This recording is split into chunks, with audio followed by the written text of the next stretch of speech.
What's up guys, I'm Brian, and this right here, this is the G203 LightSync. It's the refresh of the very popular G203 Prodigy, and honestly, if you're here because you want to know the difference between the two, there's only one I could find, and that was that this one has 3 RGB lighting zones, here, here, and here, and then the original Prodigy has just 1. Everything else is the same, and so if you have that one already, upgrading to this is not worth it. But for those of you guys who don't have this and you guys are looking for a mouse to buy, we're gonna check it out here today.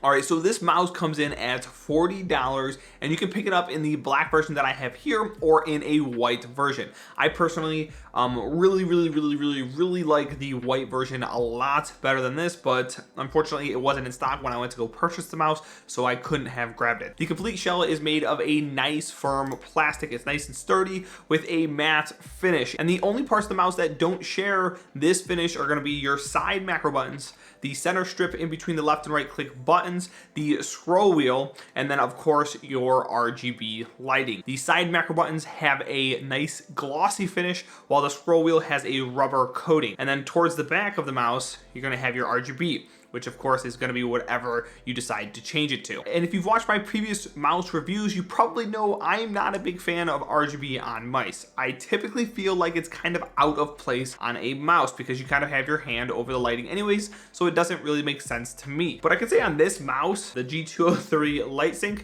and even the Prodigy, it looks really nice. It fits in really well, and just kind of the design feature of it, they did a good job on that. On the bottom of the mouse, you're going to have just one thing that's worth mentioning, and that is your 5 mouse feet. So you have one in each corner, and then you have one that surrounds your sensor. The mouse feet, while using them, do feel pretty solid, but I will say that I'm not someone who is super picky about mouse feet. As for dimensions, this mouse is a pretty small and very light mouse in my opinion. I measured it to be about 114 millimeters long, 63 millimeters wide, and then you're gonna have 32 millimeters tall. It also weighed in at about 84 grams on my scale, which is probably the lightest mouse that I've tested so far. And this is going to be a tough recommend for anyone that likes to have palm grip, okay? If you like to have a palm grip, especially if you have larger hands, you're probably not gonna like this mouse. I'm not saying that you won't be able to use a palm grip. I'm just saying that it's a pretty small mouse, so depending on your hand size, it may be hard to use that grip. If you use a claw or a fingertip grip or like a mixture between a palm / claw grip, I think you should have no issues whatsoever with this mouse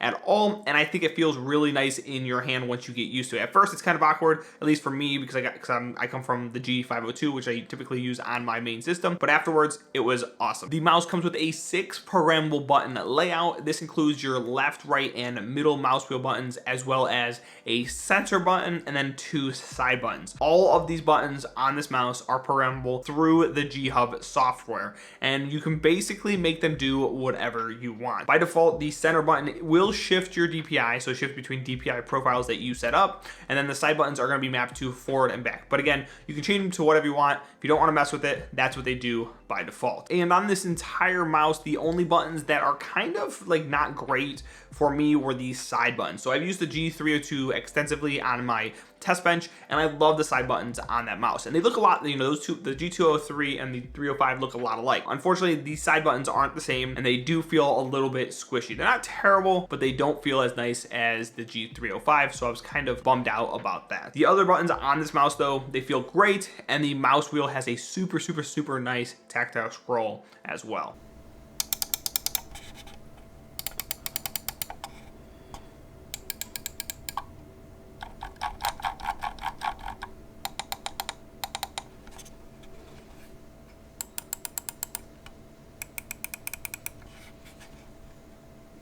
Looking at performance, you should find yourself pretty happy with this mouse. The G203 LightSync is equipped with what Logitech is calling a gaming grade sensor. So they're not actually like tagging it with like the hero sensor or anything like that. They're just calling it a gaming grade sensor. And I felt that overall, the mouse performed really well, especially in gaming. It was quick and it was snappy. And honestly, I liked it nearly as much as some of the more expensive options that I've personally tested out so far. Now, the G-Hub software has been good and bad across the variety of Logitech mice device I've tested. And luckily with the G203, and in my experience, it worked perfectly fine for me completely. I didn't have any issues whatsoever with the G-Hub software and this mouse. In the program, you can set yourself up with like your different DPI and polling rates. You can customize your buttons to do a variety of things. So anything you can imagine, you can basically do in the G-Hub software. And then you can also mess around with the mouse's RGB.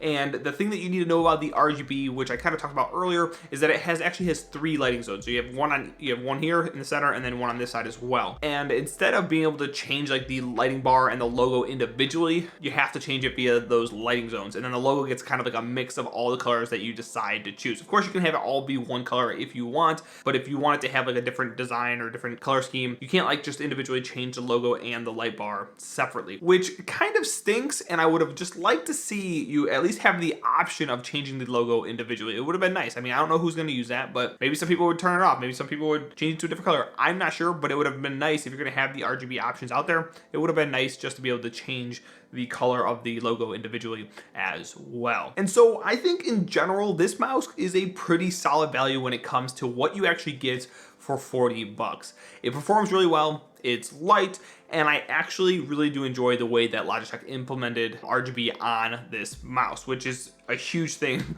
for me to say. And so for those of you who don't absolutely have massive hands or strictly stick to palm grips, and you are looking for like an affordable, high performing wired gaming mouse, I would have no issue recommending this mouse to you whatsoever. If you found this video helpful, please give me a solid thumbs up and consider subscribing for more tech content just like this. If you want to see more mouse reviews, like if you haven't made your decision on what mouse you want, if you want to see other ones that I've actually tested out and I've given my opinion on, I will leave a playlist in the description box below, and I'll have one pop up here as well. Thank you guys so much for watching, and I'll see you guys next week.